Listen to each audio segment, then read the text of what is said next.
So this is the beginning of soon we'll have a guided tour. We probably won't record the tour, but I thought I would take some pictures here. These are instruments. There's a certain thing. This is Symphony number 192. And this is what it is. You can kind of see like that. All of these are different things. And then this one, for example, is very easy to see. Wow. Oh, I got it. Good. All right. And this is our tour guide. Welcome to Siegfried's Mechanical Musikkabinett. What you get to see here in this place is one of the largest collections of data operating instruments in Europe. All those instruments were built between 1780 and 1930. So that means that we are going to discover how the people were enjoying music, but at a time when there was no radio, no CDs, and no MP3 player whatsoever. So we're going to start here with this Weber Maestro. The Weber Maestro was designed as a concert orchestra for dance and jazz music in Waldkirch, that's a small town in the Black Forest, the south of Germany. Now the company Weber set great store here in order to come as close as possible to the sound of a real-life orchestra. Therefore, you've got 19 different instruments in this orchestra playing, yeah? You can still find a piano just behind here. There is also xylophone over there, an entire drum kit, as well as flute, lotus flute, clarinet, trumpet, jazz trumpet, saxophone, but also mandolin, violin, cello, a whole orchestra really. Now the thing is, we're still missing musicians here, but we don't need any. It's all going to be played through this paper roll here. The small holes you're going to see here are acting like the notes for the different instruments really. Now just a warning though, this was mostly meant to be used in, say, dancing halls, dancing rooms really. So, careful, the sound is a bit loud here.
Just have a look here in the corner.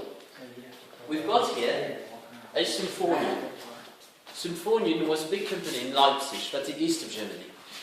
Now this one here, it dates back to 1900, and it is already playing records. But the thing is, those are the records of that time, you see. The ancestors of CDs a very long time ago. So like made that. of metal, made of steel, say. Yeah. And like CDs nowadays, actually, the music is engraved on the backside through the small pins you can see here, yeah? Now, we're here in the Rhine Valley, and in the Rhine Valley there is a melody you've got to hear at least once. That would be the melody of the Lorelei. So, here we go.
The sweet melody of the lower line.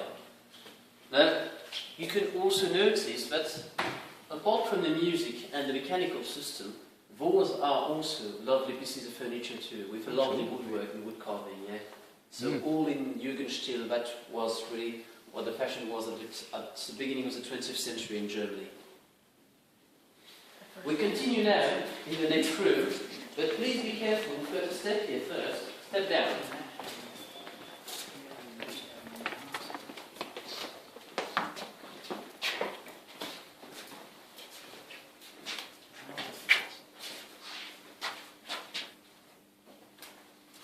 Now this used to be the wine cellar here of the old building, but I think you've already noticed that there is no more wine in here.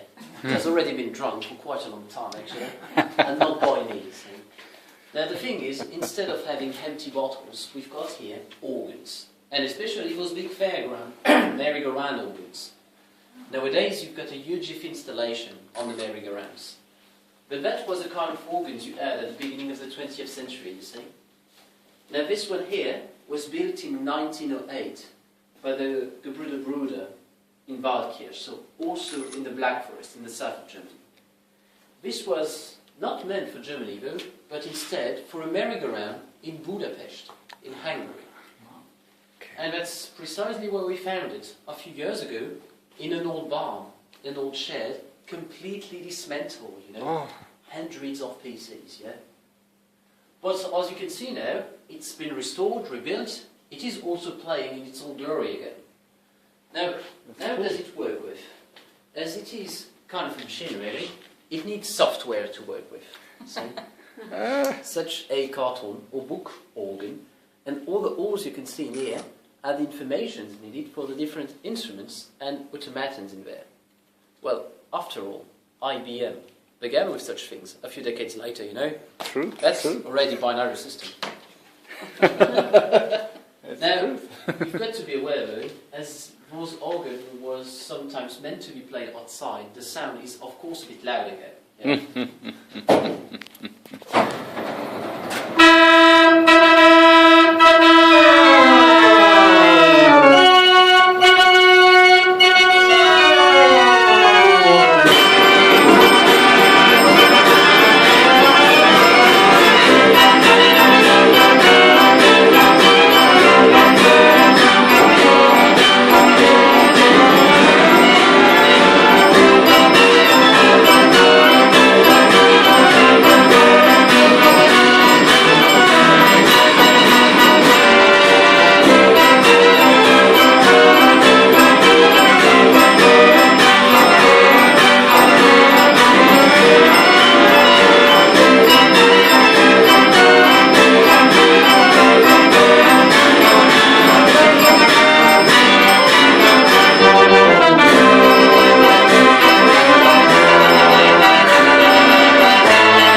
Wow, that was loud. Very loud, yes. But do not worry, as this organ and the maestro were the loudest instruments, from now on, all the ones we're going to see and hear have definitely a softer sound than that. Yeah? Very good. And all the next instruments we're going to see now are on the upper floor. So in order to go there, we need to go through this tunnel first. Do mind the air for all the one who's taller than me. Yeah, I know, I will. Go ahead. Go ahead. I feel tall and Kind of hard to see. Okay, we come up the stairways now. All right, here we are.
And what we've got here is a phonograph. In 1877, Thomas Alva Edison invented the phonograph. And for the first time in history, it's possible to record and to reproduce the human voice with that system. And without any electricity at all. That is also purely mechanical, you see. Now, how does it work then? Well, it's pretty simple, in fact. You've got a horn, you've got a membrane, you've got a needle. Now, when you sing, or say, play music into the horn, like here, the sound waves are going to make the membrane to oscillate, to vibrate, really. And the needle over there is going to engrave those vibrations on the pricked grooves of such a cylinder. Hard wax cylinder, say. Mm-hmm. No records, no CDs, but cylinders. Now when you scan this cylinder again, like I did just now, what's recorded on it will simply come out of the horn. As simple as that, really. See? The toughest part was to get the idea, basically. But Edison was also a genius, so... Yeah. The only thing is, he used cylinders, but we're not really accustomed to hear to cylinders anymore. As just 10 years later, in 1887, Emil Berliner invented the record, the gramophone record. Now, in order to play the record, an issue is rising, though. How do I play this with a phonograph? Right. I can't. So I need something new now, basically. What I need would be here a so-called gramophone like this one here. So, now this one dates back to 1910. The record is a bit younger though, 1956 it is. The song is from Doris Day, Que Sera Sera, from Alfred Hitchcock movie, A Man Who Knew Too Much. Oh, we know this one. Feel free to sing along if you know it, yeah?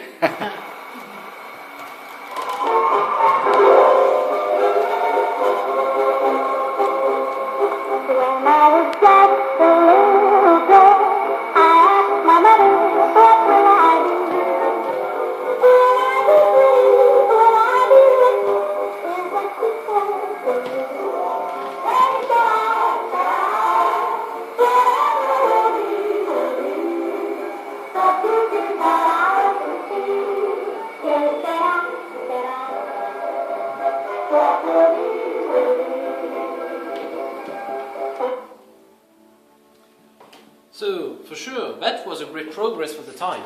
Remember, those machines came at the end of the 19th century only. But perfect? No, it wasn't.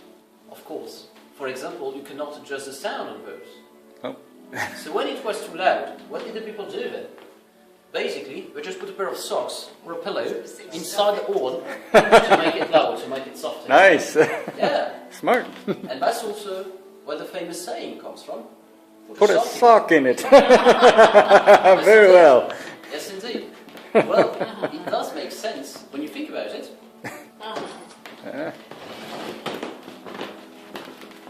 All right. But speaking of wonder of the time, we've got to say this. As this instrument, when it was presented for the first time, we were in 1909 in a big musical fair in Leipzig. And the people were so amazed, astonished by this instrument here. They called it the 8th world wonder. Whoa. No less. So let's see what it's all about, shall we?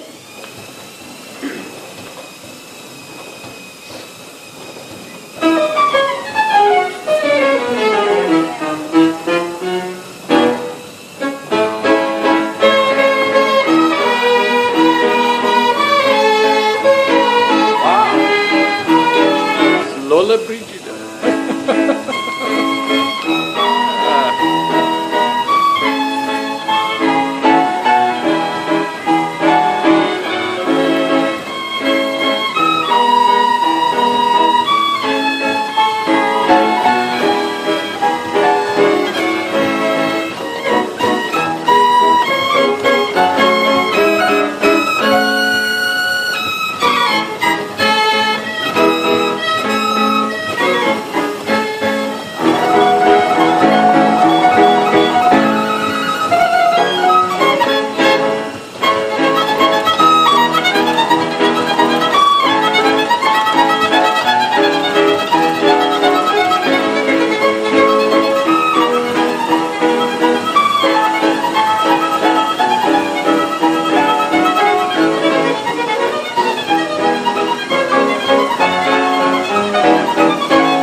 So, 8th world wonder, maybe not, but wonder for the time, most definitely. Definitely impressive. As in 1909, the people knew already that a piano could be played with such a paper roll, sure.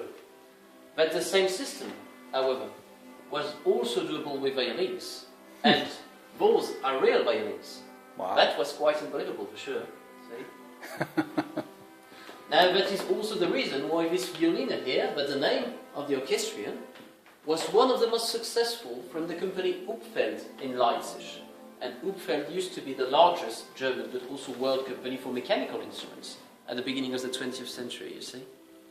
Just between 1909 and 1930, around 3,500 of those were built by the company. Wow. So that was really a large success. Yeah. Especially considering, well, the size of it, but also the price of it. As actually those were really expensive, you know, only made for millionaires, really. The only thing is, there are just a few of them left today. 3,500 built, only 60 are left today. In the whole world, 60 left. Wow. And only in private collections, actually, like the one here. So. Yeah.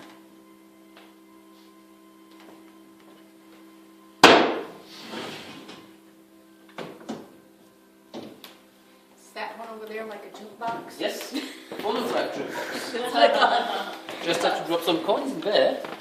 Then you're gonna choose which one you wanted, and of course you had to prank it. So yes, jukebox. Yeah. That's yeah, with Not quite portable phonograph iPod. cylinders. Yes, indeed. Of selections. So, how about something a bit smaller now? Oh. And unusual. The chair. Yes, Mr. Wendel, the collector, he bought it in a second-hand shop. At that time, the chair was painted in black, and the seat was also glued together. The thing is, Mr. Wendel, he saw a hole in the bottom of the chair, and he thought, well, it might be a musical chair then. It wasn't much of a risk anyway for Mr. Wendel. He paid really just 8 Deutschmark, so that's €4 for the chair. So But he was right. It is a musical chair. It works very simply, just with pressure. When someone sits on it, it makes a small cylinder in to play.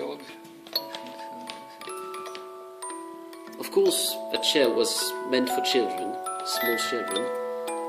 It was already made at the end of the 19th century in Switzerland.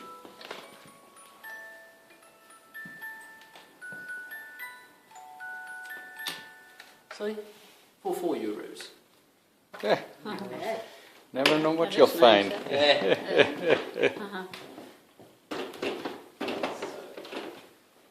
And musical boxes. Well, musical boxes have been designed in many different kind of patterns and for many purposes. This one, for example, here, was actually meant for smokers.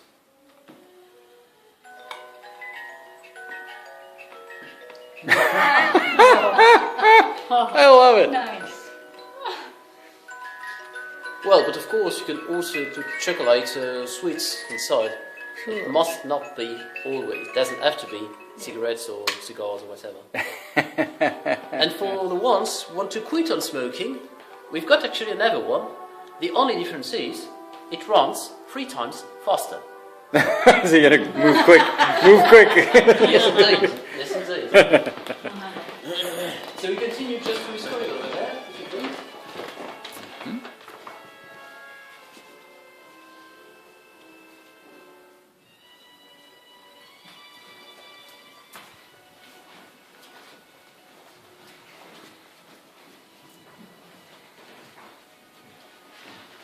And careful, we've got a bit of a slope just at the entrance here.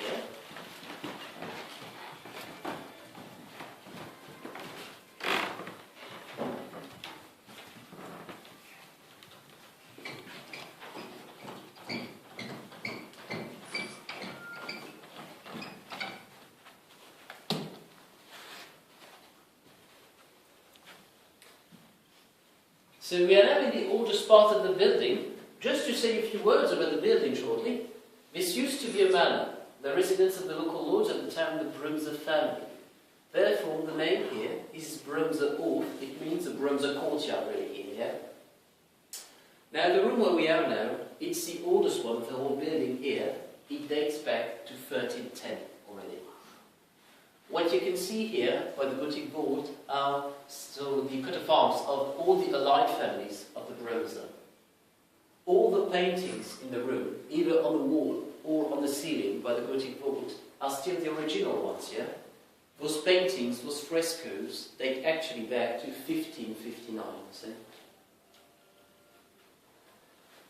But of course, as a museum for mechanical instruments, we ought to have a few instruments in the room as well. And we've got especially this one here. That would be a reproducing grand piano. And somehow we can consider that this here was the peak of mechanical instruments, you know. With that system, it was possible to listen to the play of a pianist from a paper roll through to life. That means with the differences of speed, but also with piano, pianissimo, or forte, fortissimo, for example, yeah? So, for now, Eugène d'Albert is playing for us Den Liebestraum, Dream of Love, of Franz Liszt.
Now, what we sometimes tend to forget in here with all of this is that at the beginning we're dealing with instruments, mechanical instruments, sure, but music instruments. That means that today it is still possible to play this piano independently. No problem at all with that.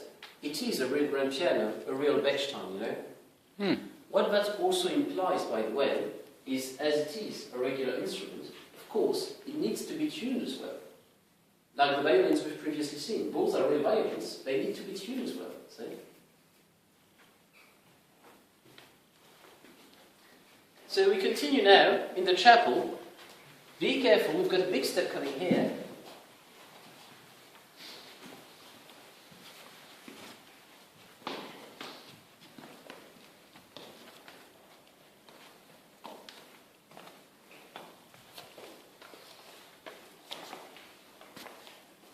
So we are now in the chapel of the Firmamana.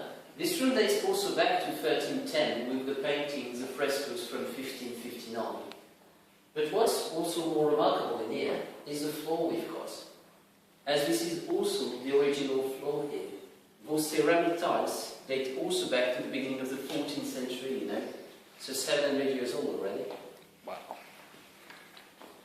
But we've also got instruments, and especially the smallest instruments of the collection here, the small musical boxes, which were mostly made in Switzerland at the early beginning of the 19th century already, so 1800, 1810 for the ones we've got here. And on the upper shelf here, you will also notice a very unusual gong, actually. As when you pull the trigger on that gong, a small bird pops out, twitters a melody, and then disappears again in the gun barrel. See? So that's really lethal as a weapon. Now, in order to give you an idea, I've brought such a box with me. Now, this is really fine mechanic, you know. In order to build a box like this one, you need to assemble no less than 376 single pieces together. Ooh. Just for one box, yeah?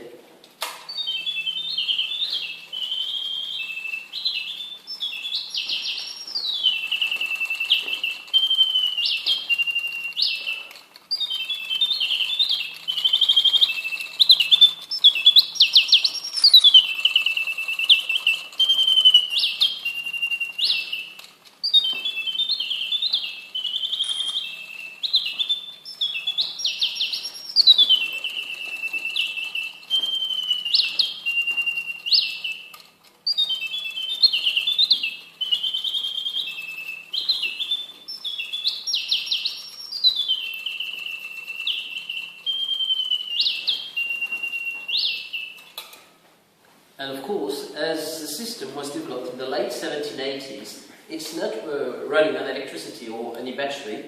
You've got just a key to wind it up. So purely mechanical. Here's your iPod. Only one music. That's the ancestor of Twitter. Nice! So we continue now in the next room. Careful, this time 2 steps. The first one is a big one down, and then we've got a small one up.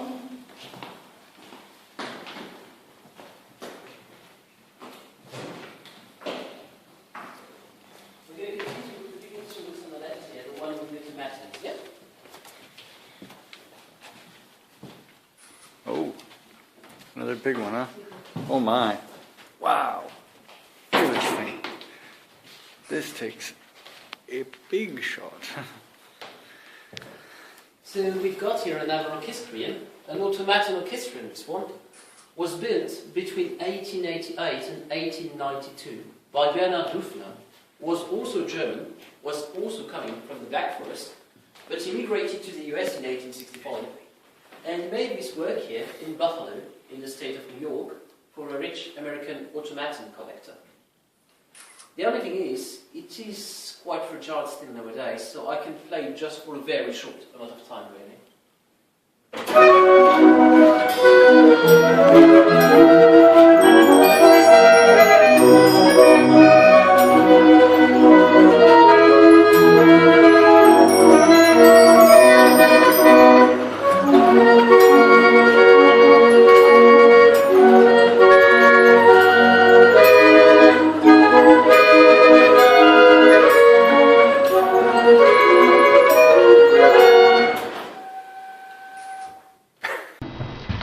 But of course, when we're dealing with mechanical instruments, there is always one of them which pops into mind quite quickly. Probably the most famous of them all, grind organ. Grind organ indeed, in order to draw instruments. Now, this one here was made by a good friend of this museum, Mr. Erline from Mainz, and like many of the grind organs nowadays, it is also using perforated paper system, see? Now, the only thing is, a grind organ has actually become a bit more than just a mechanical instrument, you know, as it's also a bit of a tradition, really. And what's very important for the organ grinder today is to wear a hat like this one, you know. There is actually something better, though, is to find someone and grind the organ. If you'd be my guest, sir. Just clockwise, yeah. Bit faster.